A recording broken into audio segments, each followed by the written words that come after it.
Hello and welcome to You'll Probably Agree. And returning to the show is Jeff York from the Establishing Shot. Jeff, thank you for coming on. Uh, well, we have three movies to talk about by three filmmakers who are very well known: Ron Howard, Sam Raimi, and Francis Ford Coppola. And all three of them have made these stinkers. And, like, I'd say outside of Raimi, both of these other directors, their careers have kind of gone downwards after these movies. And we're here to explore that. And before we get started, we have a little clip from our first movie we're going to talk about, and that movie is Spider-Man 3. Now, everyone trashes the movie for the big dancing scene. And here's the thing. Yeah, the dancing scene annoyed me, but it actually annoyed me more in this scene than it did in the infamous scene. We'll get into why.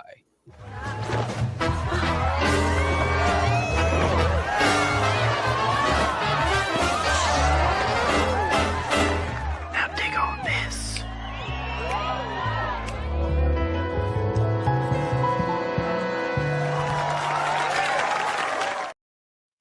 Now, I don't like that scene because A, when they cut to the side angle and he's going, now dig on this, I couldn't help but think this is Sam Raimi, where he has a style where he's very over the top, very silly, and it worked for the first two films. He didn't take it too far.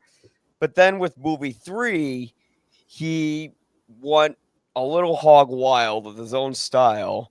And I think it was A, yeah, it was his fault that happened, but B, it was the studio because it kept forcing in extra characters with this film. And the reason the first two Spider-Man film worked was because it was one villain, one arc, and we could follow it. Here, we don't have one, not two, but three villains. And by the time they put in Venom's character, we're already overwhelmed, and it was woefully miscast. And I think, in a way, it was kind of Sam Raimi's middle finger to the studio, but from Topher Grace. And oh God, what a disaster! It was. I don't think the movie's terrible. I just thought it was mediocre. When I first walked out of the film, I just thought, okay. And when I saw it again, I didn't think, oh, that's awful. It's unwatchable. I just thought, yeah, they kind of made the same movie three times. And this film, I respect what it was trying to do with this theme of forgiveness, but it doesn't quite communicate. But Jeff, what are your thoughts on Spider-Man 3? Yeah, I mean, I think part of the problem with some of these movies is they're following up superior previous movies. I mean, I think Spider-Man 1 was good and Spider-Man 2 was great. And then suddenly, now you've got this big hit franchise. What do we do for an encore? And I think together with the studios, Sam Raimi and Tobey Maguire and just everybody associated said, well, we've got to go bigger and better. We had one villain before. We'll have two or three villains. We have to bring Harry back. We have to have another love interest because maybe people are tired of Mary Jane, or we'll give her some competition. And that's a lot of story in a what should be sort of a fairly straightforward comic book adaptation when there's plenty of material that they could have adapted for this. And if you're going to develop a character that's a villain like Sandman, and then you sort of leave him alone for virtually the middle part of the movie, Yeah. you're not only wasting the talents of the writers and the actors and the premise, but it just doesn't make sense even as a big tentpole, because okay, we're going to do this backstory and get this Academy Award nominated actor to play Sandman, and it's kind of sad, and there's a certain sympathetic element to it, just like there was with Doc Ock in the second one. But then you don't do much with him, and you're too busy making Harry's reporter friend who turns into Venom into the real villain here, or Harry, becomes more villainous as he wants to avenge his father. I mean, how many people does Spider-Man need after him in one movie? And I think that bigger in these kinds of instances does not make it better. I think it actually makes it more crowded. And sometimes I think the best stories that make better films are shorter stories. That's one of the reasons I think sometimes comic books were ideal for it. If you adapt one, it's not like you're trying to chew up the Brothers Karamazov, which is like some sort of epic novel that probably would be better served in a miniseries. But I mean, I think Sam Raimi probably didn't want to do this and they threw gobs of money at him, or to your point, maybe he was saying like, oh, you want to do all this and you've not given me really the control I want, so well, I'll just do it and it'll be garish and kind of weird and over the top and I don't care. I'm not so sure that he was not caring, but I think he probably recognized that these kinds of elements were not playing to his strengths, and I think he probably overcompensated by trying to give it energy and make it move and give it lots of bluster and fervor in every scene, including that dance number that you show there, where it's overdone. There's too many reactions. It's too broad. The dance moves are silly. And I would dare say, I think it's even out of character for Peter Parker to do something like that, which is, we have to remember that Peter Parker is supposed to be this kind of quiet, kind, normal guy, and his extremes are when he's Spider-Man, not when he's Peter Parker. So, to have him say, well, we're going to give Peter Parker more to do, that's a bad instinct, I think, at least in this instance where, they have him acting so arrogant and mean and whatever for the services of doing something different. Yeah. But I think this is just another one of those examples where excess starts to ruin a franchise, especially when, you don't have to have that many characters. And this is an X-Men where, you've got to have a number of the students and Professor X and some of those, but you don't have to do that either. But I mean, they've tended to do that in all the movies where they tend to throw a lot of X-Men out there, and sometimes to better effect than others. But here, there's just too much going on. Yeah, and at least the X-Men movies, you always had a clear idea of who the villain was. In this film, you had three villains, and although like Peter goes out of character, and here's the thing, like I understand why he went dark and moody because he had the symbiote and it, affects your personality and basically makes you evil, but the direction they took it was supposed to be like funny when it really shouldn't have been funny. Like immediately when he puts his hair over his eye and he becomes emo Peter, like that's immediately I think a moment because I remember vividly like when I watched it in the audience and then he put like his hair over his eye, everyone in the audience started laughing. And I just thought, oh no, is this going to stay this way? And yeah, and then it just got worse and worse from there. And I think when they were making the movie, Sam Raimi, he was approached by producer Avi Arad, and he told him that, we, constantly put in all these villains that you like. We got to put in a villain that you don't want to put in to make the studio happy.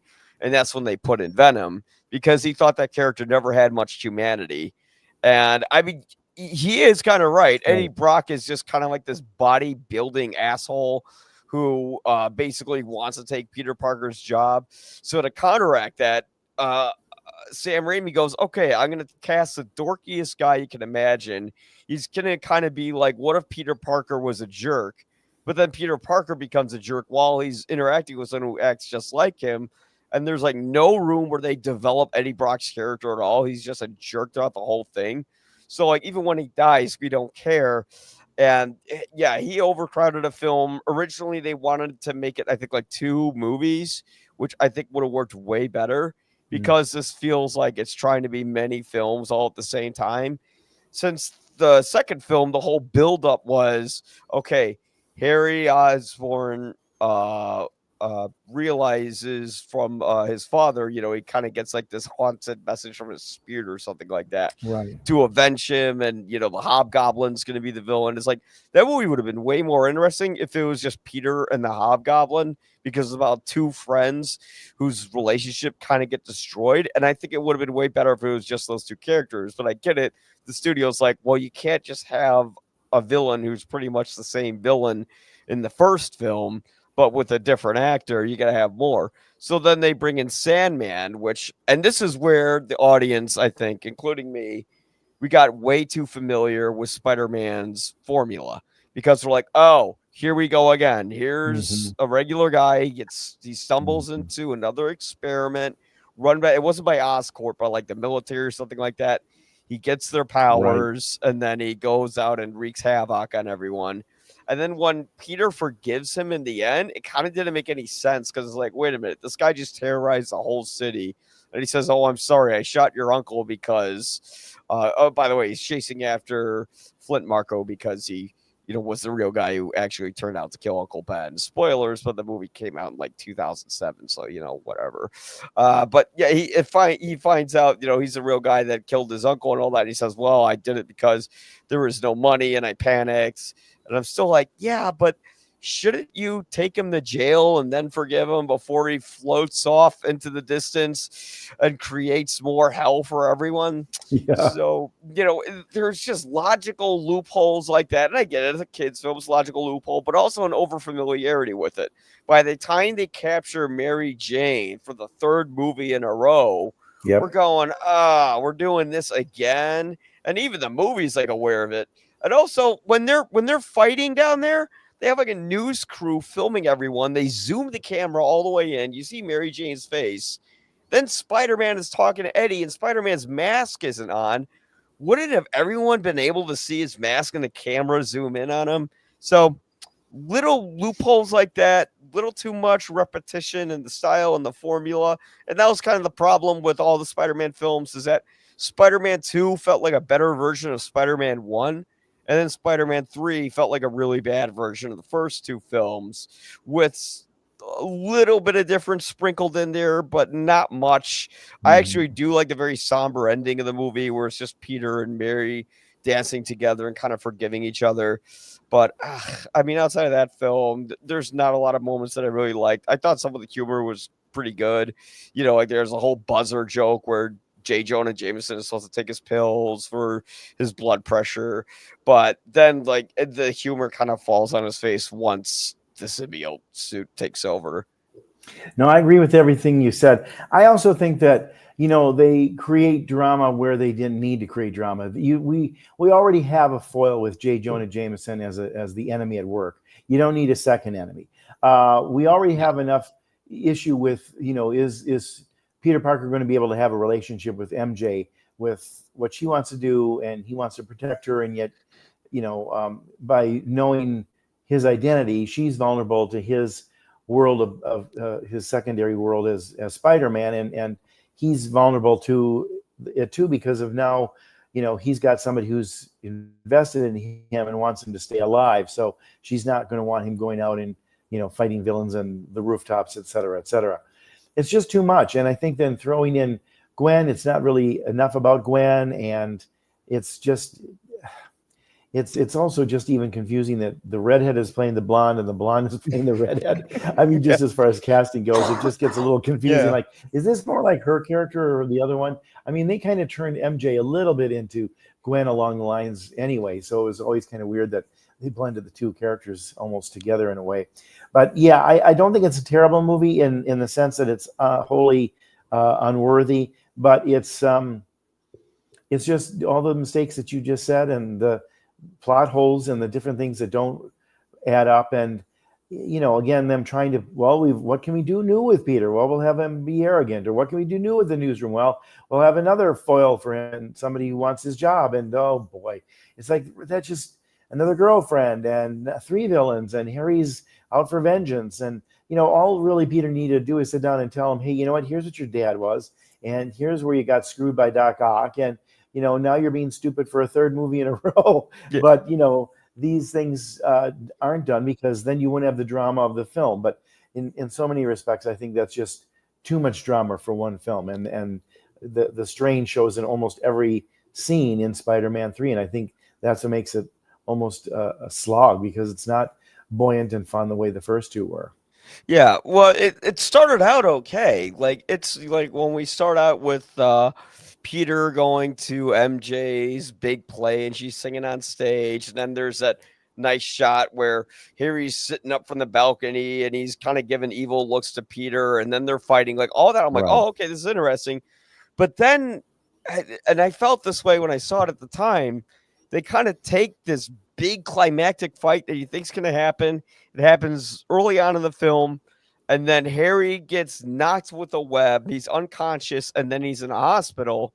And you go, oh, that's it? We're just gonna, what are we gonna do from here? And it's like, oh, it's gonna be a whole thing where his memory comes back, and that stuff kind of worked, where he started to screw with Peter, where he started to like pick apart his life as he remembered every little thing that was going on.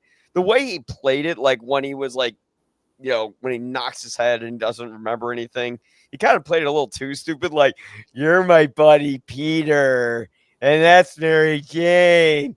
Like, okay, would someone be that? But anyways, like they probably would be if you actually see someone recover from a coma. It's not the way it is in the movies at all. It's very depressing and slow. But with this one, when they kind of extinguish the flame of what that conflict's going to be and then slowly build up to it, it starts cutting to these other characters. Like at first I'm like, oh wow, I'm actually kind of interested in Sandman's character when he comes into his daughter's house and the mother tells him to leave. Like I thought Thomas Hayden Church really gave a very good performance as that character, but it was unfortunately wasted, as you said, because the movie's trying to focus on so many characters and please the studio so much that it ends up losing focus on the main character. And the whole movie is sort of about, it was kind of like the problem I had with Superman. There's just too much world building, too many other characters. And it's kind of reflective of comic book movies today, where you have to have 1,000 characters, but you still keep it focused on the main character. However, now movies just want to go for more and bigger, and it almost feels like they didn't learn from this film. Although you could argue that the MCU was a huge success, and it was, but again, it's like I would like to see a movie that pulls back a little bit because I love the charm of the first two Spider-Man movies. There is a sensibility to its sentimentality that is genuine and pure. And I feel like that was kind of missing here. Everything felt more factoried in and hokey and phony. Yeah, well, and I think the key word there is phony, because I think they started to do things with the material to freshen it up and to do something different with it. And maybe they were conscious of it being very repetitious and similar. So places where they could add a new twist or spin, they did. With the Peter being vain and that side of him being shown, and the Mary Jane sort of having somebody else in her life, and then Gwen being different, and another possibility for Peter as well. And again, I just think all of that became weird storytelling. But I also think part of the problem is, and this is one of the things that studios do because they don't want to take chances and they want to be comfortable, and they figure, oh well, Sam Raimi knows this and we'll just give it to him and keep doing it for the rest of his life. But the fact of the matter is I think this material would have been better served by a fresh set of eyes as a director. Just somebody who could come in and have the actors and the storytellers and the production design people look at it a little bit differently from a different helmsman. It's again, I don't know why Raimi did what he did, unless it was just for the paycheck. Because you're right, there were stories about him not wanting to do this and wanting to do some of the things that the studio wanted him to. But, it's a lot of money and it's his property and franchise in a way. And yet, sometimes these directors, I think, don't know what to do with it because they've done it before. And, it gets them into trouble. And I think that's what happened here. I think Raimi didn't see that he was pushing the performances to sort of overacting and very, dare I say, bad performances. I think it's interesting that, not saying that this was the only thing that hurt Church's or Topher Grace's career, but they didn't get a lot of film work after this. And I think they got bad reviews here. And they were basically kind of unlikable or fulfilling characters in it. And then, Tobey Maguire hasn't really had the work as much since this kind of stuff started to turn against him in a way as well. I just think sometimes a better team, a newer team, a fresher set of eyes on these kind of things gives it a different perspective. I mean, I always go back to the story about how Nicholas Meyer was brought in to salvage the Star Trek franchise after a very good director, Robert Wise, almost killed it before it began as a movie franchise with Star Trek, the motion picture. And Nicholas Meyer didn't know anything about Star Trek. He knew of it, and he knew, sort of the cursory stuff. But he was brought in, and he talked to Harv Bennett, who was the producer, and they talked about some of the lore and some of the things. And, the director asked questions that I think were basic questions about, well, like, what's the core relationship here between Kirk and Spock? And why has this always been interesting? And what do you think is the best part of Star Trek? And Harv Bennett said sort of these basic things, and Nicholas Meyer went and said, okay, I'm going to write this story. And, I think having that fresh set of eyes on it and not being so much of a fanboy helped it. I think you see that sometimes where people come from the outside, somebody who hasn't made a horror movie before, somebody who hasn't made a romantic comedy before, and they bring things to the party because they're looking at it with a new set of eyes, and it's not like, oh, this is my forte. I'll tell you how it's done. You don't tell me how it's done. And I think they learn more from having to sort of understand what they're doing while they're on the job doing it. And maybe it makes them more sensitive and more perceptive because they are learning as they're going along and trying to figure out, hey, despite the fact that this is a genre film or whatever that I'm not used to, or I don't know these characters well, how do I make this really clear for people who are like me? And that's tell a good story, make sure the characterizations are there, and don't get caught up in all of the underwear of the Easter eggs and the fanboy service and the bullshit. And just tell a good solid story that happens to be about Star Trek, that happens to be about Spider-Man, that happens to be about the X-Men or whatever. I think those are much loftier goals, but I think studios just more often than not in these instances, Mike, they want to just repeat their success. So we'll bring Raimi back. We'll bring the cast back. Oh, one big villain worked great before. Well, we'll bring 3 villains. Technically 3 because Harry's coming back too. Well, we have to have James Franco come back. Do we? Do we have to have James Franco in this one? I mean, wouldn't it have been better if maybe MJ wasn't even in it? Maybe he's just friends with Gwen, or maybe there's a slight interest there that, presents something for another movie. But, it's just too much crammed into this one film, and you feel it because there's this need to keep it energy and top and exciting and all this, and it just becomes kind of cringy. Yeah. Well, I think it was good to keep Peter and you had to keep Harry in it because that was like a how much? huge... Put him in the back because if it's his vendetta story, then he's got to be front and center. Exactly. Then you don't do the other 2 villains. Exactly. But they didn't do that. He becomes sort of a supporting character when arguably, if it's a trio or a triptych or whatever you want to call it, a trilogy, it should really have been all about him. He now becomes the villain, and maybe he doesn't even become the villain like his dad. He doesn't have to become a version of the Goblin. He could just be Harry, being a human being and a rich man who makes it difficult for the paper and for Parker and his life and his girlfriend, et cetera, et cetera.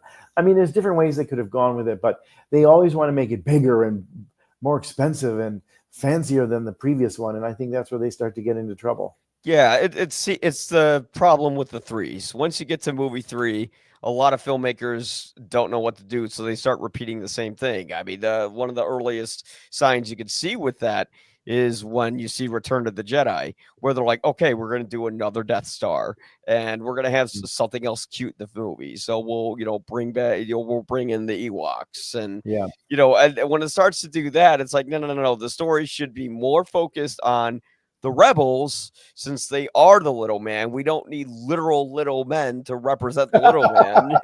Yeah. That seemed almost as a calculation for toys as well, because you'd have to buy a lot of the little action figures to fill out the 7 or 8 Ewoks that you'd want to play with. Yes, exactly.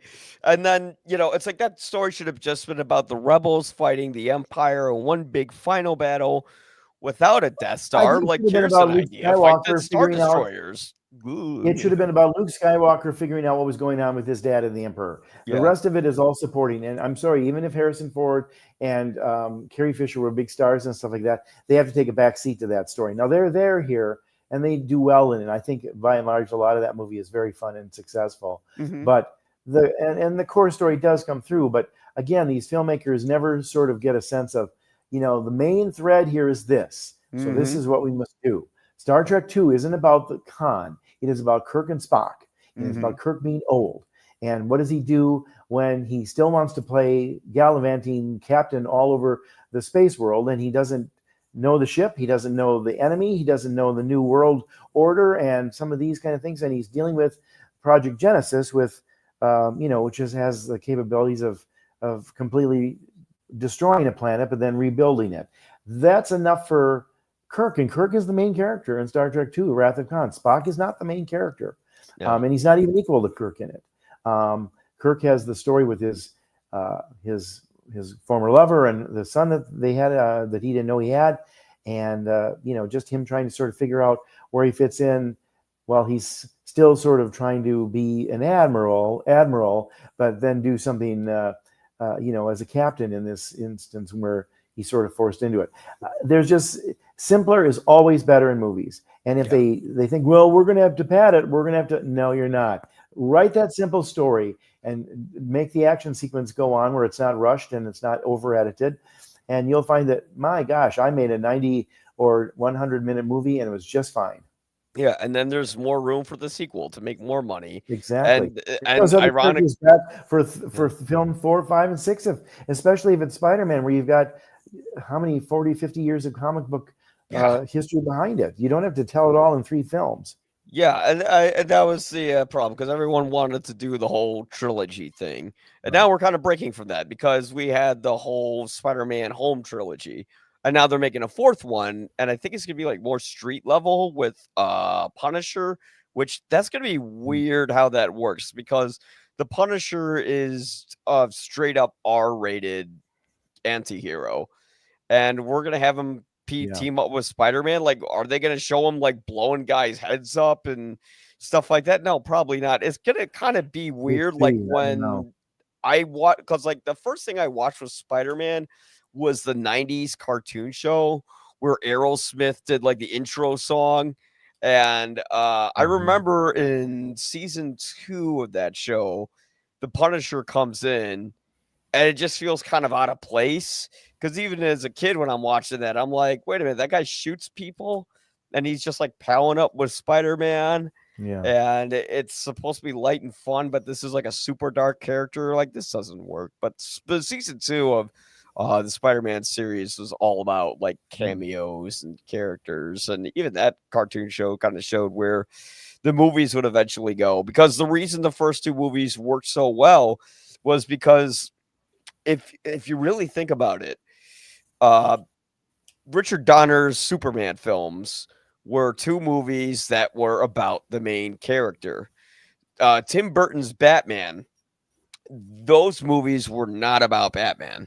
They were all about the villains. You know, they were about the Joker and how he killed Batman's parents, and about how the Penguin and Catwoman don't fit into society. And then when we got Spider-Man, it's like, oh, here's a movie that's actually about the character.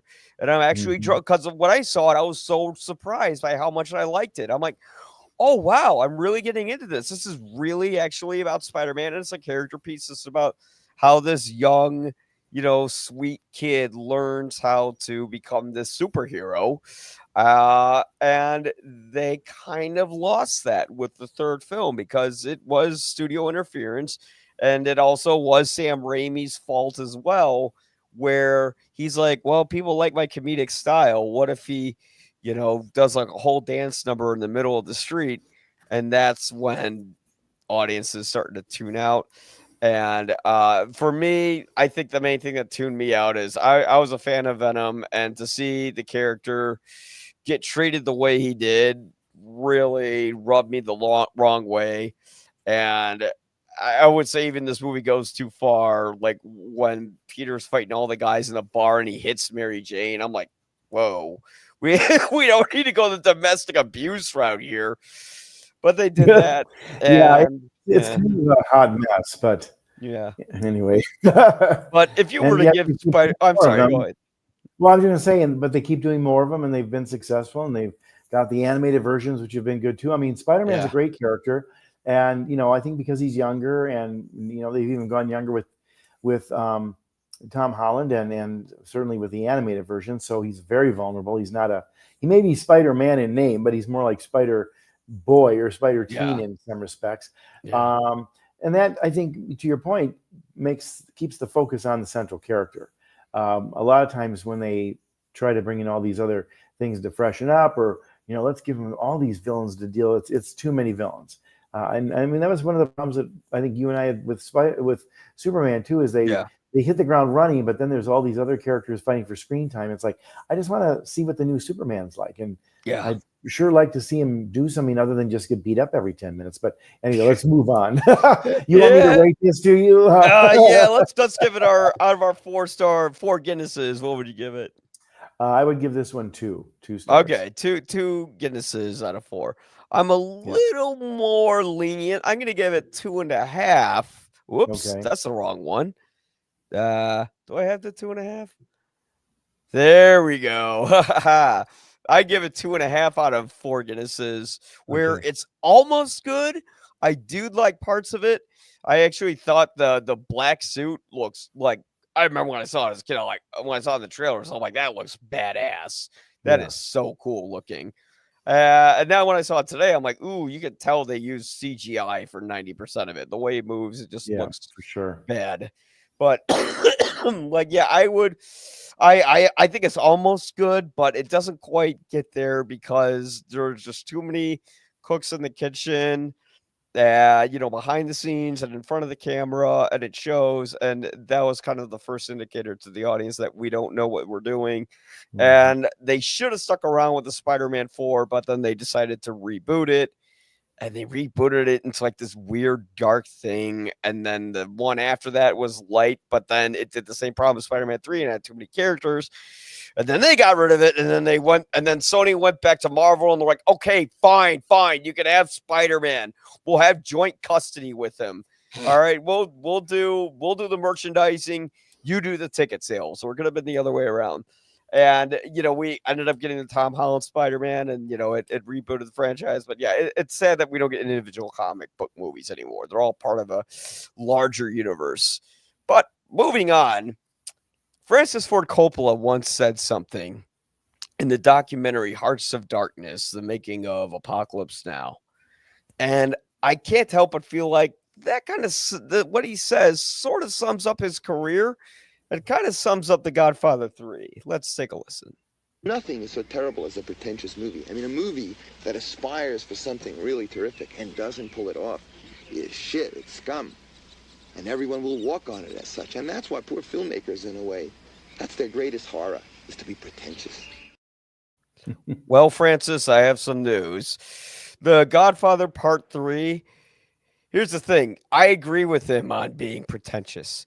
I think you should have a vision, you should take a chance, and if it falls flat on his face and you humiliate yourself, hey, at least you took that chance. As much as I don't like Megalopolis, I respect the fact that it actually does try to aspire to be something different. The Godfather Part 3, this is a movie where you could tell it was never supposed to have existed. It was a film where Francis Ford Coppola, he said the studio was going to make it anyways.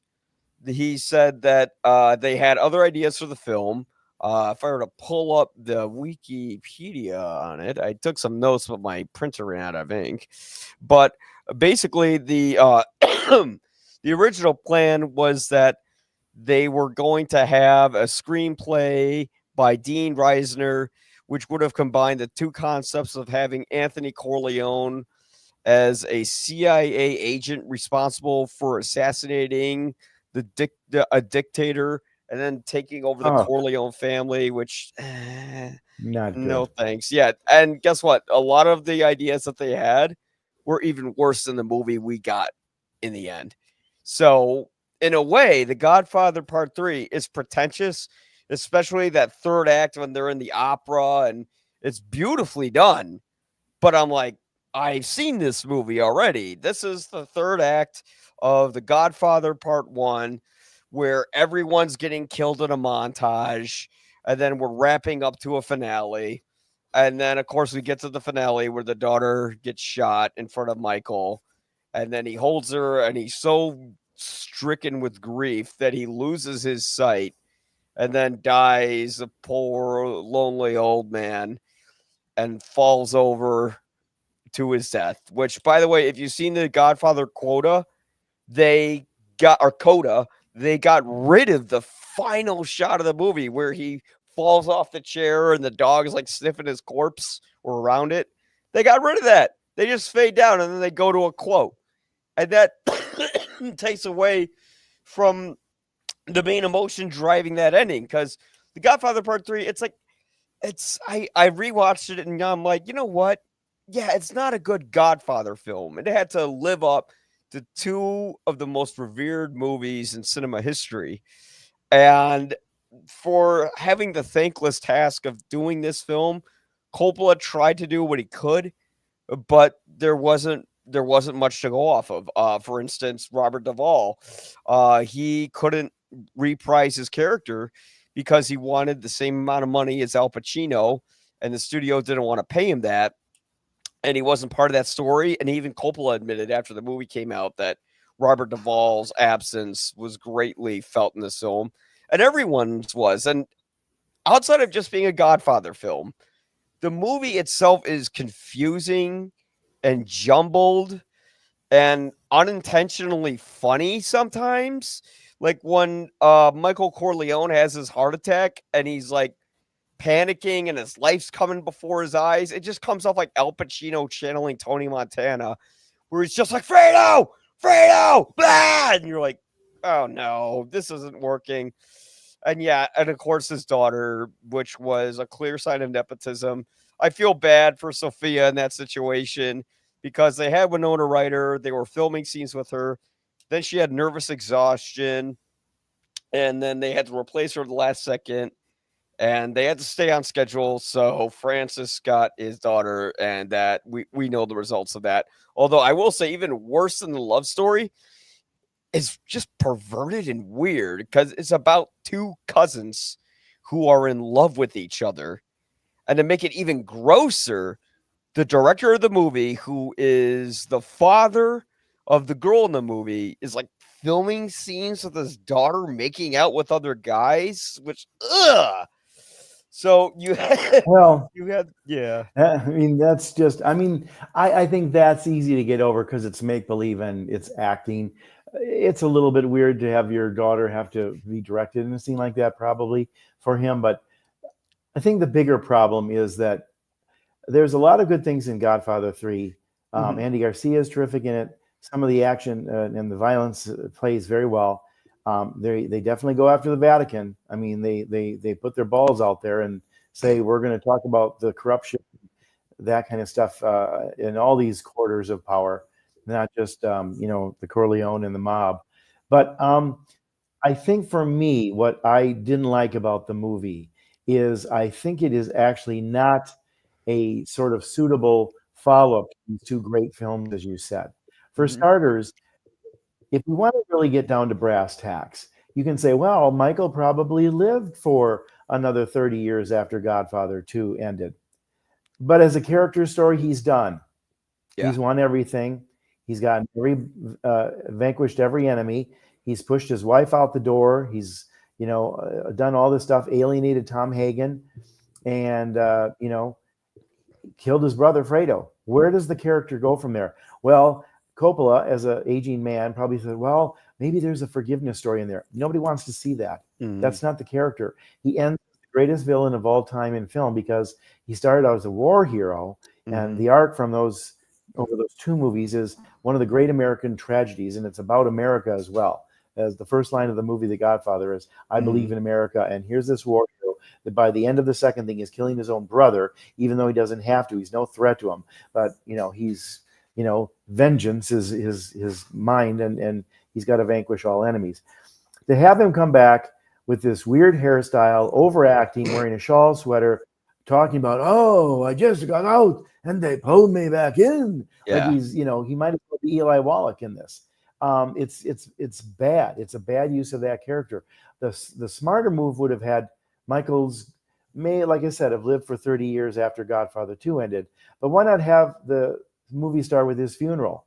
And now there's a question of who's going to take over. Maybe the son is doing something else. Maybe Anthony isn't a CIA agent or even a mobster. Does he come back because it's the lineage? I don't know. Or is there the bastard son of Sonny that Andy Garcia plays that's interesting? Or is an outsider like Joe Montana sort of playing a John Gotti type here, thinking that he doesn't have to be part of the lineage to take over because he knows the system and is the guy. That's a better story already, where you've got The Godfather 3 and you've got three guys trying to be the Godfather or, in contention for it. But they make other mistakes that I think, dare I say, throw shade on the previous first two movies. And this is what always bothers me with some of these things too. Diane Keaton's relationship with Michael is over in 2. To bring it back, I think, is an insult to 2. Like, Mhm. oh, time heals every wound and she's part of the family again. No, she would not be. And a smarter screenwriter would have recognized that. But Coppola, I think, because he didn't want to do it and he was too close to these characters and he was aging and, he's trying to tell a father's story because that's where he's at in his life with his daughter and everything else. It got cloudy and murky for him. But you need Tom Hagen. He's the only continuity from his life would still be in there. And you know what? If you have to give up your salary, pay Robert Duvall Yeah. because George Hamilton makes no impression whatsoever. And you can Yeah. tell that they wrote the scenes down or left his scenes on the cutting room floor because he isn't important here because he's just the family lawyer. He's not part of the family the way Tom Hagen was. Yeah, he's That's just there, like in the background major, almost. major blunder. And there's things that just become too ludicrous. They have the big scene in the middle where the helicopters are shooting out Yeah. the mob thing, which is kind of exciting and it's well shot, but it's also a little too much. Maybe Yeah. like, okay, how big and broad are we gonna do? We're just gonna wreck the whole gazebo or whatever Yeah. this special ballroom of this hotel. And at the end, I think it's kind of exciting where they get rid of the corrupt cardinal and a couple of the other enemies and stuff like that. But it goes on and on and on, and then it's misfires and rug pulls, and it's all so operatic because that's right, we actually literally have it at the opera.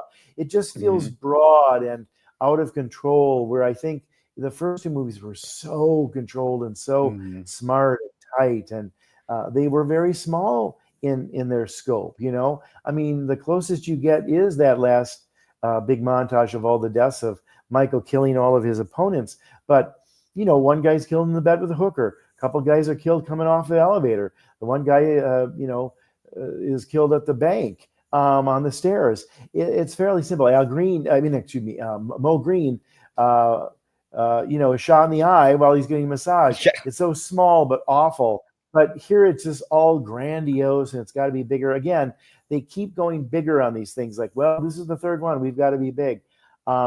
So yeah, I think it's well shot. There's some good acting in it. There's some good scenes, but Andy Garcia starts out as a major character in the film, and by the end, he's not doing much. Mhm. He's kind of walking around protecting these sandwich in this weird love story that I think has two dumb scenes in it. One where they're making raviolis, and it's like Yeah, that was the that part isn't that even worth made me having as a really romance cringe. in here. It's and then Diane Keaton's brought back because they paid Diane Keaton to come back, even though Kay would never have come back. Yeah. That's not the story. There Yeah. is not, and that just ruins two of them. You watch two because two is like, oh my God, Michael is a monster. He has now become the absolute worst of the mob by doing all the things he's doing, including, not letting her be part of the family and acing Tom Hagen out and killing his brother, even though he tells his sister Connie that he's not going to. And Connie's already known that he killed her brother, even though he Yeah. lied to her about that. She probably figured out too. But they're all part of the family now. It's all just hunky dory. And they bring in Eli Wallach, and he's an unnecessary character. And I don't know. Just again, I think it's excess, too much going on. And I think the word that we're looking for a little bit here too, as far as Coppola goes, is I think that a certain amount of hubris. He says, "I'm the guy who has to tell this story. I made the greatest American movie, certainly since Citizen Kane, and I would argue it's the greatest American movie ever made. And an incredible sequel that's still the best sequel probably ever for a film. And I gotta do number three, but then he comes in and sort of listens to the studio and does all these big excessive things that don't help the situation. I also am going to say one last thing. I'll never forgive Godfather 3 for taking away what I think was the well-deserved and Oscar that Goodfellas deserved, because they were both nominated for Best Film that year because everybody felt, it's The Godfather, we have to nominate, even though it was not as quality of a film. And then because he had two mob movies, The Godfather sort of took away votes, I think, for Goodfellas and probably kept one of Scorsese's genuine masterpieces from winning, which I still am mad because that was back when we had only 5 movies, and that allowed Kevin Costner's Dances with Wolves to win, and nobody looks at that movie and thinks it's a great movie anymore. So, The Godfather 3 has a lot of blood on its hands and a lot of mistakes in its portfolio. Yeah, I think those really highlighted the problems with the movie. I think one issue with The Godfather 3 is that The Godfather always has taken place in this fantastical sort of world where the mafia, they have morals and values to them, and they're like a family Well, they have their own system. code. They Yeah, have a they have like certain a code. code. Yeah. As warped as it kind of is to the outside eye, within the world, there's a certain code. Yeah. And uh in but the thing is, like, the reason Mario Puzo wrote it the way he did was because he kind of grew up in a neighborhood, or he lived in a neighborhood where there was a lot of mafia activity, and he didn't want to get in trouble with this story. So he kind of made this fantasy. And the fantasy is still believable. You can buy it. But in The Godfather 3, yes, the Vatican has done a lot of things. We all know about the pedophile priests, but partnering up with someone who wants to go legitimate that has had a mafia past doesn't really seem believable, and I can't buy it. But at the same time, I really respect that the movie's going there, and I respect a lot of the things that the movie does. I actually like the fact that, oh no, this isn't going to be in New York City. Most of this is going to take place in Sicily, and I thought, well, that's an interesting direction. We don't see it going there. And it does play off as this big pretentious opera, but at least it has some artistic merit and it's trying to go somewhere. And it wasn't like this ugly bastardization that the studios try to do. But unfortunately, the film is this unnecessary epilogue, because originally it was going to be called The Godfather Coda, The Death of Michael Corleone, but we already know he's going to die. And as you said, by the end of the movie, too, we know where his future is going to go. He's sitting alone on the park bench. He's reflecting on a time when his family, says hello to Vito, his father, and he's sitting all alone because he's going to go off to war. And he was pretty much ostracized for being a hero by his brother, or trying to be a hero. And now he's ostracized for actually being a villain.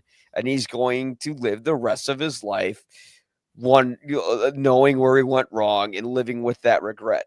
We don't need to see a 3-hour film about someone loathing in their own past, because it gets a little repetitive.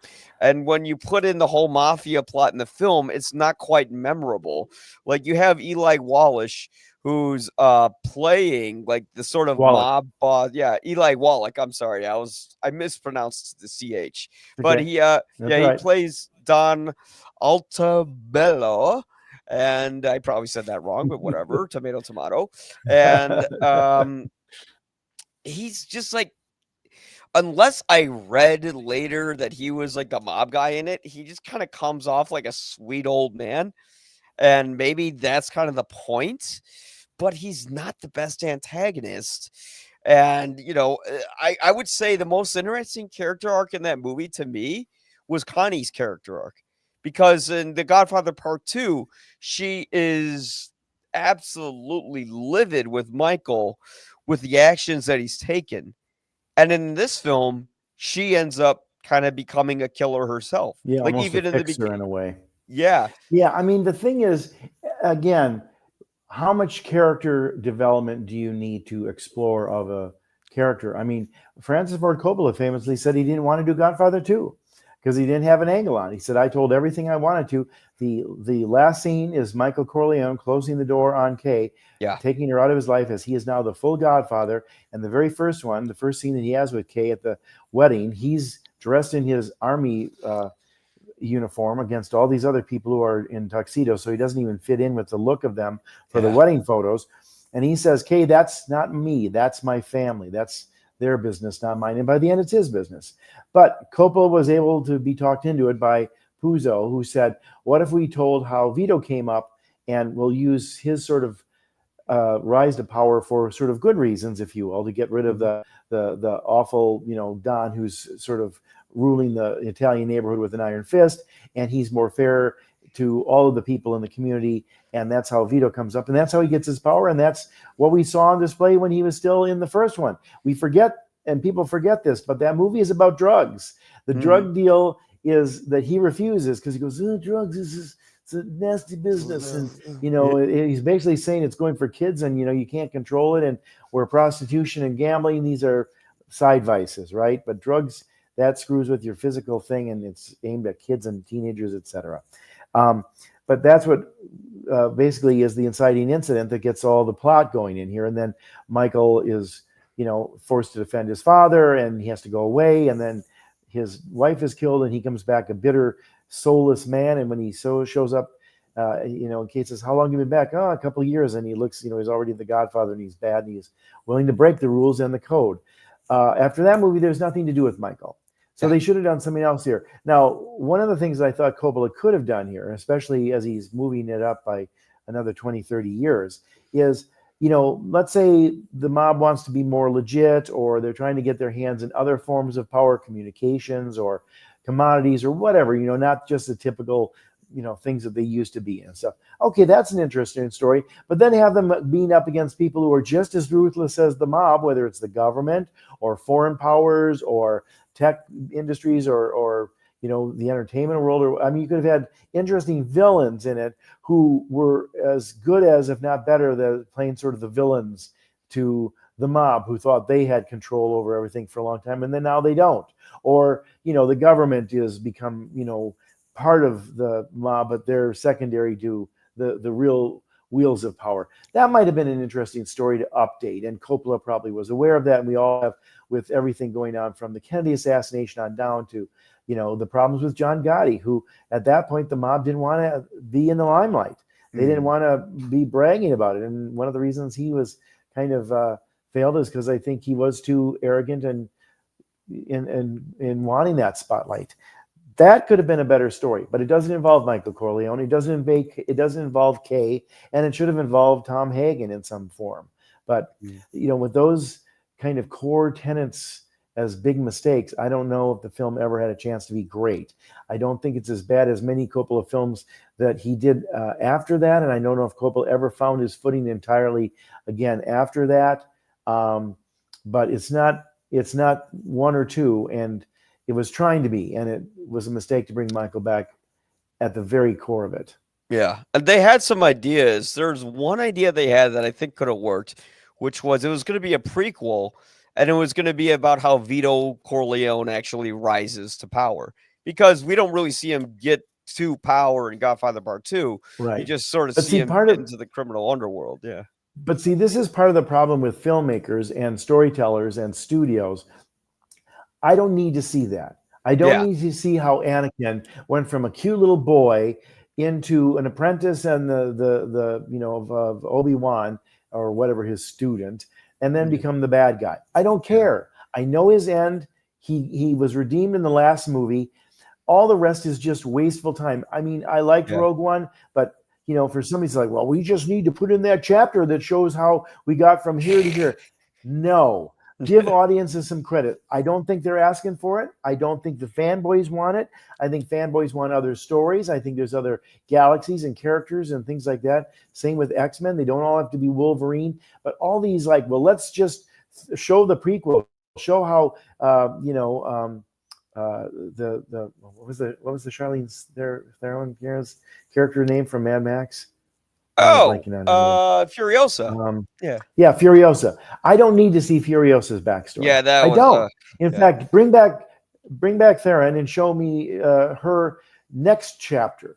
Show me what 10 years down the line is after she saved the community and brought the water and all that good stuff. What's the new problem? Is there some marauder from somewhere else who's threatening them? Is there a new war? Is there a new internal struggle? Show me that. I again, we've talked about this when we were talking about Alien Earth and some of those things on Ian's show as well. But I'm so tired of all these prequels and middle chapters and filling in blanks. Progress the story. Don't start over. Don't tell me the backstory. Nobody wants that. They really don't. They don't need that much. And I think if you tell the story going forward, you open yourselves up to far more narrative choices because you're not tied in with, technically this character did that, so we got to make sure we show that. I mean, I get, at the end, Vito Corleone at the end of 2 becomes the Godfather, and they start respecting him, and he's the new guy, and he's bringing food home for his wife so he can put more food on the table for her. And he's a nice guy, and he's working with people who he's grown to and learned to know in the community. And he's a fair, good man. I know he's going to be a good godfather. Now, grant you, he's probably going to kill some people, and he's probably going to get involved in vices and do things and maybe pay off the cops and have all those politicians and cops in your pockets like so many nickels and dimes, as they famously said. But I don't need to see that story. I just don't. Show me the new Godfather. Show me what happens after Michael's story is done. Show me something that's totally new. But this need to constantly go back and tell these prequels and missing chapters, I hate that. It's probably my least favorite thing right now in Hollywood. I can't believe that most audiences want to see that. I think if you show them something new that's in the realm, but it's new characters and a new thing, I think they would just be twice as entertained because, oh, this is the world I like, but it's all new people, so I don't know what to expect because I don't know what their end story is. I know what Vito's end story is. Why do I need to see the middle 6 chapters? Yeah. And the thing is, and that's a great point, because when you have a prequel, the shroud of mystery is taken away because you have a predetermined outcome. Because you know they're not going to get killed, so they're not really in danger, and they're going to prevail. But we're going to show you how they prevail. And it's not that interesting. That's the story. That's the excuse. It's just not that interesting. Yeah, unless you're Tony Gilroy and you're writing Andor, which I would say Andor is too good for Star Wars. You know, like I'll go even further. That's more about politics, right? Yeah, because that's not about Luke Skywalker or Anakin, right? It was about what a rebellion would really look like. And, it takes chapters from actual revolutions. And it's like, guess what? The French Revolution, it wasn't all sunshine and glory. They gave Marie Antoinette the guillotine. You could look at, the Russian Revolution. That was just a cycle of violence. You have to rule. That ain't easy. Yeah. Yeah. So it's like, that was too smart. Legislating takes work. Yeah. Andor was too smart for Star Wars. And, but I mean, God bless us for it. We'll never get anything like it. And I think fans will, again, I'll say that there's only 2 really good Star Wars movies, and then there's Andor. The rest is all mediocre, in my opinion, which that might be a controversial opinion, but prove me wrong. Don't tell me, well, Dave Filoni and the Clone Wars, like, by prequel standards, it's good. But holy shit, does that show have a lot of filler? The prequels are not good. Yeah. And I mean, I think for my money, I enjoyed the first 2 Star Wars movies, and I enjoyed the third one. I think the third one, the way they came out, not in the chapters. Star Wars, Empire Strikes Back, and Return of the Jedi. I think I liked all of those, and I was younger then when I saw them too. But I think a lot of it since then has just been diminished returns. Yeah. And I think this was just a situation where Coppola was fucked, because Godfather Part 3 cannot live up to parts 1 and 2. I mean, it was a miracle that Part 2 was better than Part 1. In my opinion, it is, because I like the fact that it's expanding, because it was kind of like the first prequel movie I saw in a way, but the whole movie wasn't a prequel. It was just part of the story where you could see where Vito kind of used, like, he was smart and measured the way that Michael could have been, but then Michael got cocky and arrogant. And one big problem I had with Godfather Part 3 is I get that Michael isn't his father. I get that he's much more of a knee-jerk reaction kind of guy. But after all of those years, don't you think, because I couldn't see Don Vito ever doing this, he makes Andy Garcia's character, the Godfather, and when the first time he meets him in the office, he bites off Joe Mantegna's ear, and then he keeps him on board. Wouldn't he say, no, this guy's a fucking psycho. He reminds me of Sonny, and I know what happened to Sonny. Too erratic. Yeah. And then he makes him the Godfather in the end? What? Like, are you kidding me? Like that's where I just thought this movie's just not thinking logically, or it's not really. And see, that's not well thought through, because I think what Coppola really was interested in doing with Godfather 3 was telling a story about forgiveness. Like somehow this was Michael's chance at redemption and forgiveness from Kay, from his family from the Vatican, whatever. But it doesn't. It's not really the right story.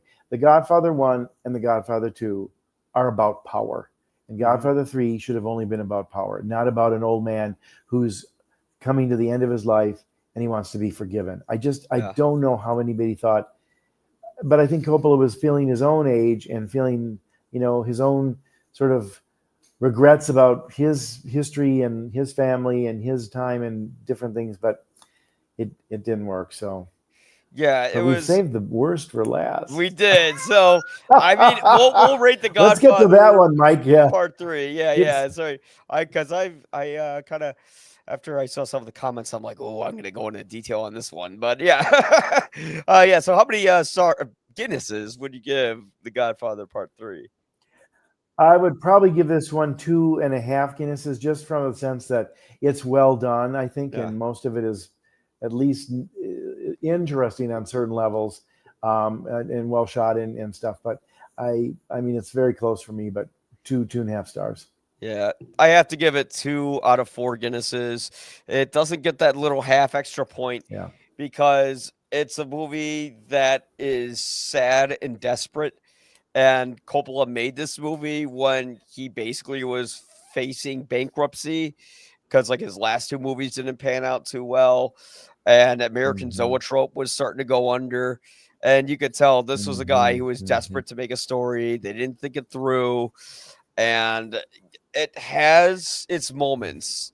And I really respect it. And although I complain, the opera bit, so pretentious, like I actually do kind of like that a little bit because Coppola is a master. What I don't understand about Coppola, yeah, and again, I think this happens with certain filmmakers where they've done so many great things that you start to wonder, well, maybe they don't know what to do next, and they spend the rest of their career 20 years asking themselves that. But he could have gone back to things like Patton, which he wrote, which was a very small war film. It's not a big battle sequences and all that. It's really a character Coppola study wrote Patton? about this general. He wrote Patton. Yeah, wow, that was his first Oscar. Wow. And then he did The Conversation in the same year that he did Godfather 2, and they were both up for Best Film that year. And that's a small little character study too, but it's tense and it's exciting and it's scary, and there's those kind of things he did. But he's doing things like Jack and Peggy Sue Got Married. It's like, why are you doing those kind of things when goofy comedies and fantasy comedies? I mean, is that what you really want to do with your prestige and acumen, Francis? I just don't know. I mean, I think Apocalypse Now probably fucked with his head, and I think he never kind of recovered entirely from that. But it's still a wonderful movie. It's incredible, and it's kind of a big scale movie too. But it was also very character oriented. I don't understand why he was wasting time with romantic comedies and silly fantasy comedies. Yeah, well, it's sort of like you live long enough, you end up kind of falling out of relevance. I'd say. Well, I think you become bored. I think you don't know what to do, and you're looking for different things. I think that's Ron Howard's problem, which is part of what we're getting to in the next movie. Is he wanted to be William Wyler, where he did all kinds of different films, different genres and stuff, and this is one that we realized that Ron Howard could not do particularly well. He'd done comedy, he'd done drama, he'd done character study, he'd done small films like The Sure Thing, which was wonderful. He did bigger films like A Beautiful Mind, which won a Best Picture Oscar and had a sort of scale to it in a way. Apollo 13, a great thriller about real history that happened. But this one was. Yeah. This one's the dog in the bunch for my money. Yeah. This one you're gonna be hard pressed to find me say anything good about this. I don't even like Anthony Hopkins' narration in this because it's like, why even do it? If you're gonna tell the story, you don't do the narration. Yeah. But when you're telling the story and that's the only dialogue you have, like in the original Christmas half hour, again, also from the book, then you get it. But who can we get who's like Boris Karloff? Well, Anthony Hopkins was scary and authoritative. Oh my God. And then they've written him new dialogue that's bad puns and bad rhymes. And if you're going to tell me and give these characters all stories and characters and dialogue, you don't do the narration except at the beginning and maybe the end. but Yeah. they keep going weaving that in there, and that doesn't work here either. But we'll talk about it. You go start. Yeah. Well, you know what? Let's get a little look as to Oh yeah, I'm how already the diving in. Grinch I'm stole maybe trying to save Christmas. the audience's eyeballs here, but go Yeah, ahead, Mike. Scare you them. might look like Scare Robin them. Williams in 1 Hour Photo where his eyes are just shooting chemicals. It wasn't blood, it was chemicals. Yeah. But yeah, let's take a Oh. look at this clip and we're going to break down why this little 15-second clip represents the worst in Christmas and maybe why the Grinch might be right. Look at that hack job!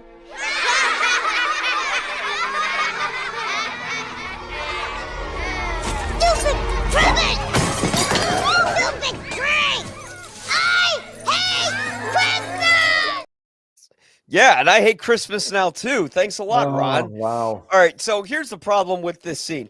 The How the Grinch Stole Christmas is a live action adaptation of the ubiquitous book, and the main problem with And the this scene, half-hour Christmas special yes, that everybody knows and loves and has watched for 60 years. yeah, and the problem with this scene is that they're telling the Grinch's backstory, and in his backstory, he had a big crush on one of the Who's in the town.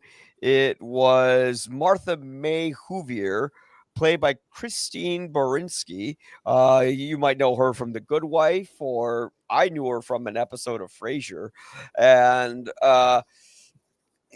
when he's Yeah, well, crushing on this she's girl, been in Broadway and other things. yeah, She was the reporter in the musical version of the movie Chicago. yeah, exactly. But like in this movie, he has a crush on her, and in order to sort of like win her heart, he shaves his beard because he's like a little green kid who has like a beard or whatever. And when he shaves it, all the kids laugh, but it's not only the kids that laugh, but the teacher laughs too.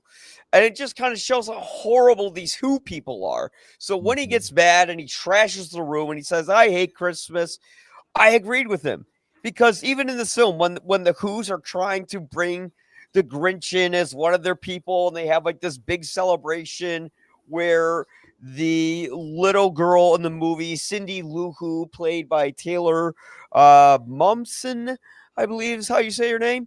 When they have that event, they don't just say, "Oh well, hey, thanks for coming." They take this guy who's usually very closed in and doesn't want to talk to anyone. They put him on stage and they're like force feeding food to him and basically making him horribly uncomfortable. And I'm kind of like, yeah, I can see why he hates all these people. They're just exploitive. They only care about themselves and they're consumeristic. And it wasn't until the end that when all their presents get taken away, the mayor of the town, played by Jeffrey Tambor, says, "Oh well, he ruined Christmas. And look at what he did to everyone." And then one of the guys comes in. It was Cindy's dad, and he says, "Well, you know what? Christmas isn't about presents." And then everyone goes, "Oh yes, the script says that. So now we're all supposed to agree with them and know that that's the real, true spirit of Christmas." Then the Grinch shows up and they say, and he comes back with the presents and they say, "Well, you know what? He said, I'm sorry. So we'll let him go," when really he should be in jail for, destruction of public property and theft. But I mean, again, this is a kid's universe. It's a kid's world, but nothing about this movie feels like the book. I feel like Jim Carrey is absolutely fucking insufferable in this film. And the fact that even Dr. Seuss himself said he kind of imagined Jim Carrey sort of as how the role would be, and the critics liked it. I'm like, if that was the way that Dr. Seuss imagined the way the Grinch would be, then I have a problem with even his interpretation of the Grinch, I because think the he Grinch liked the should be money that they yeah. gave him, probably for doing the big screen version Well, it of was it after he and the died that they prestige did that it. comes with Yeah. that. I mean, the thing is, this is one of those movies that, and I think the real theme of your show tonight, Mike, is Yeah. that I think they lost the plot. Yeah. And it starts always with a script. If it isn't on the page, it's not going to be on the stage. And these scripts were all a mess. Spider-Man 3 tried to tell too much story, and it didn't tell any of the stories particularly well. Yeah. Godfather 2, we've already exhausted Michael Corleone's story. We don't need him as a shuffling old man asking for forgiveness. We need to understand how the mob is today with new characters and new people dealing with the mob and the world of corruption all around them, not just within their ranks. This completely, and you just said it and you showed it in that clip and everything else, completely walks away from the story. Yeah. The story is the Grinch learns from the Who's, Mhm. that all that stuff is them loving Christmas. But when that's taken away from them, it doesn't change anything because it's about love and connection and family and community. And they come out and sing Yahoo Joy, ooh, la, hoo, joy. And he's like, maybe Christmas doesn't come from the store. Perhaps Christmas means just a little bit more. Yeah. How they blew that here, but they blow it because you're very right. The Who's are reprehensible here. Yeah. They're not only awful, arrogant, selfish, stupid people, but they're ugly. I mean, that Rick Baker is the worst makeup I've seen in a major motion picture, And and they all thought it was wonderful. Look how we can make them with their funny noses, because that's the way Dr. Seuss drew them. They're kind of the long, almost like a deer kind of thing. It doesn't work on people. It doesn't work when you're trying to mold this face into that. They did a pretty good job on getting Carrie to look like the Grinch, but he's so manic, and the Grinch is this brooding, angry, sinister person who's like, He's quiet and like reflective, you not big and bombastic. all. Not like, oh, I'm just over here being Rip Taylor or Sean Connery or Charles something. Nelson Riley, but it's ridiculous. And it's too long. It goes on forever, and I just think that it's ugly. It's one of the ugliest films. Even the way Ron Howard lit it, with this weird sort of soft focus, which had a very 80s look to it, even though this was made in the late 90s. I think it was What the heck 2000. is he thinking? Oh, 2000. Yeah, you're right. 2000. What is he thinking lighting it like that? Is that to make it look dewy and snowy and Christmassy? It's awful. It looks I like don't a know nightmare. why Ron Howard thought he could do it. It's cluttered, it's messy, but he had a number of successes and did a bunch of different genres, and he's been in Hollywood forever. He's a smart man. He's a good actor. He's been a good actor. He's one of those few, there's not too many child stars who became as great, if not greater, as they became adults. You can count them on one hand. Jodie Foster and Ron Howard, maybe stop right there, but Judy Garland certainly as far as talent, but I mean, she didn't start off quite as young as either one of those guys started when they were 6 or 7. But it's a terrible movie. I can't stand it. I can't watch it. I can't even watching that 15 seconds. It was excruciating. Yeah, because it is. The movie's fucking. It is like it's supposed to be a kid's film, and the funniest thing is that Ron Howard, he is kind of like this kid himself. Well, all family, I would argue, because most of the people who are going to come to the Grinch wanting to see it are people who watch the show, the animated half-hour special, Forever and a Day. Yeah, and the animated special, all of that charm that it has, is missing. And Ron Howard is someone who's like a big kid. He has a very sweet spirit to him, and how he made this. It's just so bad. Yeah, it's just this disturbing, uncomfortable, and I'm also let creepy. me ask you this, Mike. Yeah. If you're a studio head and you say, okay, I want to make a movie about the Grinch Who Stole Christmas, and I've got this book, and I've got this famous cartoon half hour, wouldn't you at least try to make more of the environment that's in those two classics represented on screen? The art direction, the production design, it does not look like that stuff that they do there. It's cluttered, it's ugly, there's too much stuff. I mean, if they're going to go to the great lengths to try to make these Who's look like that, why wouldn't they at least try to make the rest of it fit with that? But when they show the town, and it seems like it's all just this one big set that they created with the downtown, right? Because then they go into these homes occasionally and store shops, and it's very, very tight and small, like they didn't have enough room. But it doesn't even look like the show, so they don't even do the proper sort of making it look like. And the Grinch is, grant you, Jim Carrey is a human being, and the Grinch is, kind of a beanpole, but they do a pretty good job on the face around the eyes, and when he does the smile, which is very clever. But it's so far afield. I don't know how anybody thought this is great. This is going to be so good. This is right. Yeah, well, what I don't get is like this movie's supposed to be a kid's film, but it looks it's like something out of my nightmares.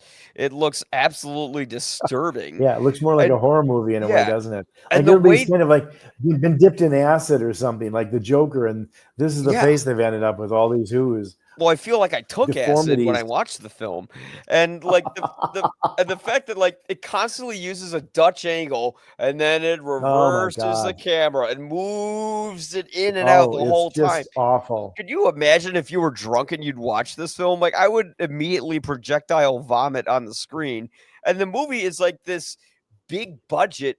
But it looks like this shitty small budget film. The color's totally Yeah, yeah. desaturated. It's fuzzy, like you said, and And it I thought it looks was a like good they ran idea out to of have money. these characters be so awful. Yeah, Like, who cares about the mayor? Who cares about his wife? Who cares about the Grinch's backstory? And why is the Grinch the only person who looks like the Grinch? Grant you, that's true in the cartoon. That's true in the book. But it doesn't seem like it when you have 200 people on screen, crowding the lens like Ron Howard has. And they all look a little bit odd, but they all have kind of a similar shape. The Grinch is just maybe a little greener and hairier. But I don't want to see the Grinch as a child trying to shave off his beard, and he's 8, and he's got it'd be really funny if we give him like the little bits of toilet paper that people do to stop the cuts.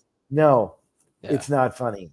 Yeah, it's weird. I don't understand that, because Ron Howard did Splash is hilarious. The Sure Thing is hilarious. These are I'm sorry, Rob Reiner did The Sure Thing. I'm sorry, I'm getting them confused. They're kind of similar. I'm sorry, but Rob Reiner did The Sure Thing, which is great, and he's also like Ron Howard, where he's done a bunch of different stuff. But Ron Howard directed Splash, and it's an amazingly smart comedy. Yeah, and So Ron Howard, what happened? Maybe he just said, "I'm big. I've won an Oscar. I'm a big guy now. I can do all this stuff. Let's see what I can come up with here." But he bit off more than he can chew. Yeah. Well, the weirdest thing is that Ron Howard has this childlike exuberance that reflects on screen, and none of that is here. It feels like it feels like Jean-Luc Godard made this movie and wanted to fuck with audiences, or maybe Michael Haneke. Well, it does feel very dark. Yeah. Dark and mean. It's very dark and mean. It does not have the buoyancy. I mean, even when Boris Karloff is doing the narration, but he's talking about joy. They'll play their chantuclers and they'll rock their red buklers or whatever. And you see all the kids going around beating the drums and tuning the horns and and all that. But he's just like describing it like he's describing autopsy or something. But it's like, no, that's the counterpoint. Is it's all this visual joy, and the Grinch can't stand it. But here it's all just shallow who's down in Whoville that nobody wants to know. Yeah, and if I was Grinch, I wouldn't want to so stay away from them. They're awful people. Yeah, and Carrey's portrayal of the Grinch just isn't good because there's just too much Jim Carrey in it. And here's the thing: I think Jim Carrey's a very talented guy, but I also think he needs to learn restraint a little bit, because when he shows restraint, and a good director restrains him. Yes. I think Ron Howard said, I got Jim Carrey. I'm going to let Jim Carrey be Jim Carrey. It's like Jim Carrey has to be the Grinch. Yeah. He cannot be Jim Carrey most of the time, and then occasionally he reminds you that he's the Grinch. Yeah, the Grinch isn't bombastic. He's not loud. He's more reflective. And this Grinch is just a loud, obnoxious, crazy psychopath who like he wraps up the little girl in Christmas wrapping, and her dad's an idiot. He's not like, oh my god, my daughter just got assaulted by someone. He's like, oh, you're wrapping Christmas presents. And everyone in this movie is like a cartoony idiot. A lot of the jokes do not age well. But it's nothing like the way Seuss writes, Seuss draws, Seuss presents it. I mean, as the cartoon show, which was the template done by I think it was who's the guy from the Warner Brothers cartoon? Is it Chuck? I will look it up. No, I'm blanking on the cartoonist guy. Chuck Jones. The Chuck Jones sort of look to it. It doesn't really have any of that. And it's just like I would have loved to well, not really, but there's probably stories and maybe there's interviews I can find, but like who sat down and said, okay, this is how we're going with this? And Ron Howard said, is it? Is that what you Yeah. want the studio? Or was that his decision or whatever? I just, there's this like bad money thrown after good money, or good money thrown after bad, as the phrase goes, that just, it's all wasted and put behind terrible, terrible ideas, terrible makeup, terrible Dutch angled cinematography, terrible foggy, fuzzy lensing, terrible crowded scenes, the noise. It's just too, everybody's talking over one another and people are, I mean, honestly, it is the most irritating Christmas movie I think there is. I think it might be I don't know one of the anybody worst. watches it. You know what? When I'm watching this film, I think it might be up there on the list of one of the worst movies I've ever seen. Like, it's really that bad. It is insufferable from beginning to I'll end. tell you what it reminds me Yeah. of. Yeah. You know what it reminds me of, Mike? Mm. It reminds me of Cats. Oh Because Cats had God, this it does whole remind. Oh my ugly, God, it's like Cats. this ugly world and ugly Yeah. makeup, and they all thought they were being so cool and so Yeah. smart and clever. It's just like it's all just Nightmare super fuel. cringe. Yeah, it's absolute Yes. nightmare fuel, and it's not likable at all. Oh God, you know what? I should have put up this score for it. If I were to give the Grinch a score, I would give it 0 Well, you out can of put up my 4 score right now because stars. I'm not giving it any Guinnesses. Yeah. Not even a half a Guinness. Yeah. 0. You know I what? would It have, if I doesn't get was no reviewing Guinnesses. movies at that time, I would have given it, if I had to be forced to give it, I would have given it 0 stars. I'm soup not seeing It's this just shit. misconceived it's misconceived from the first moment to the end. Yeah. Yeah. Everything about this Shame on movie them all. doesn't work. It's a very cynical, angry movie that makes you feel like the Grinch when you watch it. And yeah, God, it made me never want to watch Jim Carrey for a while. I mean, thank God for The Truman Show. Thank God for Eternal Sunshine of the Spotless Mind. Thank God for Liar Liar, because those movies redeem Jim Carrey and show the talent that he has. And here's an example where it doesn't matter if you're good at improv, just shut the fuck up and do the script, and it'll be fine. And don't scream all the lines like this, because it's just horrible. And he goes off script and he's ad-libbing, and it's all jokey stuff that's like of the moment that's not going to last as far as timing and long lasting humor. It's everybody's worst instincts are on display here, and they just let Jim Carrey go crazy and carte blanche with the character. He's not playing a character; he's playing a vaudeville, Borscht Belt, irritating stand-up, and it's awful. Yeah, like this movie, it was made after Dr. Seuss died. He didn't want anyone to adapt his work, and his widow probably wanted that money. Yeah. And she let this film get greenlit, and then we got that, and then we got the Cat in the Hat with Mike Myers, which I still haven't seen and probably never will see. And then we got the animated versions of the movies, which are a little less bad, but still bad. Yeah. But we do have one comment from someone, and I'm so sorry because he said that. Oh, I didn't send it too long ago. That's maybe he's still here, but we have a comment from Synergy. And you know what? I actually, because this movie did come out after Godfather 3 and I actually like it. He said, "What do you guys think of Coppola's Rumblefish?" Huh. And yeah, I actually like Rumblefish. I like Rumblefish. I like it a lot better than The Outsiders. Film, but well done and interesting characters. Yeah. Yep. Yeah, I like the style. It was kind of like Pre-Sin City in a lot of ways, because you had that scene with the black and white, and then there's the fish tank, and the fish are like blue and red, and that was interesting how you saw it. I believe like Mickey Rourke was the main character in it. I haven't seen it forever, but I remember I saw that, and I saw The Outsiders, and I'm like, wow, Rumblefish is a way more creative. Yeah, and those were some of the sort of experimental movies that Coppola did. I think that one succeeded. Not all of them. I don't think One from the Heart was particularly interesting, and some of the other things he did are just, we talked about him going into other genres that I don't think were his forte, but But I can tell you, at least Coppola didn't do The Grinch Who Stole Christmas. Oh God, yeah. I mean, it makes Jack look like We Citizen might have Kane. to end there because I'm starting to feel queasy. Oh yeah, thinking about it. sorry. Yeah, we are. You know what? That movie is making me feel sick. I think I'm gonna throw up Yeah. green.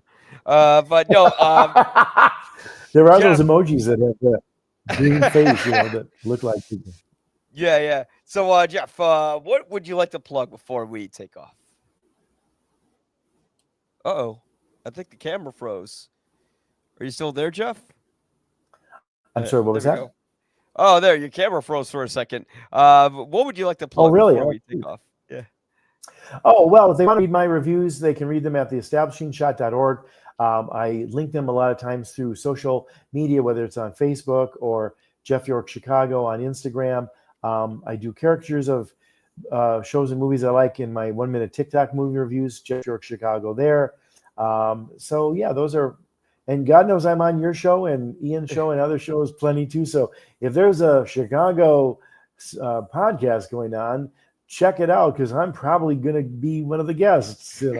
Been kind of a Yeah. new side venture for me. I feel like I'm a game show veteran. I'm always the guest on one of the shows, and they're fun to do. So thank you, Mike, for the opportunity. I always love having you on. You have great Oh, okay. perspectives on these movies, and it's always a joy to have you. If you guys like what you saw, please like, comment, subscribe, all that. You can find us on all the listenable platforms like Apple, SoundCloud, Spotify at YPA Reviews. The YPA stands for You'll Probably Agree. And if you go to ypareviews.com, you can find my written reviews and all that other stuff, and basically everything. And also, if you want to find some of the nooks and crannies and maybe some stuff you won't find, go to my TikTok at YPA Reviews Chicago. Until then, wherever that is, thank you so much. Maybe you guys like these movies. Tell us why we're wrong. Okay. But until then, thank you so much, and we will see you later.